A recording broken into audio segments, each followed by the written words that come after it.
So welcome to my corner of the office over here. Since we got most of our stuff off of Amazon, I'm going to be putting a lot of links down below. This office chair we got on Amazon, it was like the cheapest office chair.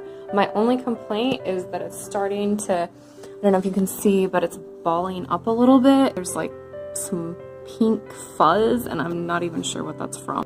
This shelf, I made a video on making this for, I think it was like $10. I did that a couple years ago when I started VIPKID. I'll link that. Also, all of the stuff that I use, most of it's from the Dollar Tree or Adeline's Toys. I did a video on that already, so I'll just link that above and below as well. Now on to the main event here, guys. My new lighting system. I had those super ugly boxes before, and we were able to get rid of them, so now I have all of the upper desk room there. And by this way, this was a workshop bench that was in my in-laws' garage when they bought their house, so they just gave it to me, which is super cool. Those big light boxes just took up this entire upper part of the desk. So Larry linked a bunch of stuff together, and he was able to construct this lighting system that goes above my desk, and it only touches my desk right back here. Another complaint I had was that the cords always hung down on the ground and they came wrapped around here, and it was just really inconvenient for the dogs and for Adeline, and they would trip and fall. So Larry took all of this stuff and he took wire tape and Velcro, and he has everything set up in a nice little outlet strip. It's a whole lot better than having it hang down on the floor and being a tripping hazard for dogs and babies. One really nice feature about these lights is that I can control how bright it is. My heater here is on a smart outlet, so it automatically turns on a few minutes before I come out in the morning, so that's super, super nice, and then it automatically shuts off at a certain time also. Since all the cords are underneath here, I have this cord to charge my wireless headset, which I'll link below also, and my wireless mouse. If I can find the link, I got that a while ago, so if I can find the link, I'll link that below for you guys also. Because I have these awesome lights here, I don't usually use my ring light anymore. That's just for travel purposes, but my external webcam is still super nice.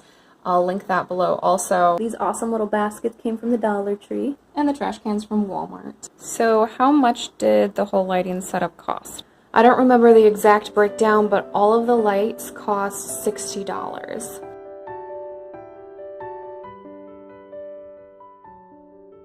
Larry's going to walk you through kind of what he did so you can buy the things and rig it together the same way he did. Once you get all of the supplies, go ahead and assemble the monitor mount the way that the instructions describe. It's pretty easy. It should take about 10-15 minutes or so. Once you get that done, go ahead and save the part where the monitor actually mounts to. You'll need that for the next part of the project. Go ahead and get out the lights that you ordered and make sure that they're working. Once you're assured that they're working, go ahead and make a little template out of a piece of paper just to make sure that the mount is centered. You could see that for mine it was about 3/4 of an inch from each side. I just aligned that in the corner so that I could make sure that the monitor was actually centered. Once you can make sure everything's centered, go ahead and take some sandpaper and scuff up both sides of the material that you're going to be sticking together. We'll be using JB Weld steel stick to basically glue the two pieces together. The reason we're using steel stick and not the normal stuff is because LEDs can get a little warm, and the steel stick has a high temperature of about 600 degrees. After getting this all installed, I was able to take a reading on the temperature, and it was only getting to about 100 degrees at the warmest. So maybe the normal stuff would have worked, but just to be safe, steel stick's probably the way to go. Once everything's roughed up and you're able to make sure it's all centered, go ahead and knead the putty together and apply it to both sides. I tried to make sure that it got into the holes. That way when it hardened, not only would it be stuck together, but the putty through the holes would harden and make it almost like a nail. Once it's all stuck together, go ahead and let it dry.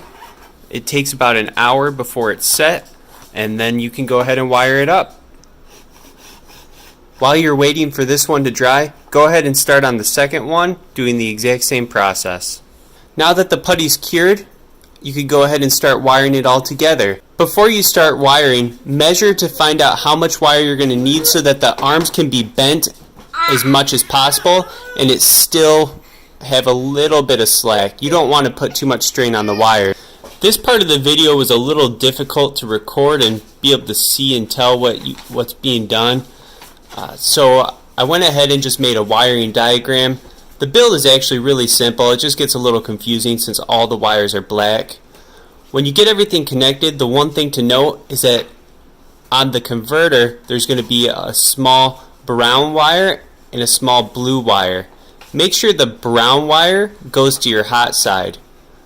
If you're a little nervous about soldering, there's a video link. If you would prefer not to solder at all, you can obviously use something like a wire nut or just twist the wires together really well. You just want to make sure that they're really tight. Once you get everything wired up and tested, go ahead and mount the 2 monitor panels and run your wiring through the cable management system built into the monitor mount. Since these LEDs were dimmable, I went ahead and also purchased a small light dimmer. It has a slight humming noise when it's on the lower settings, but when you get it near max, it works pretty well and the lights are very bright. So that is my amazing new lighting system. Thanks for watching this, guys. Give it a thumbs up if it was helpful. Let me know down below if you're going to purchase these lights so I know if this was helpful and something that the VIPKID community could actually benefit from. I hope I see you again in my next video. Bye for now.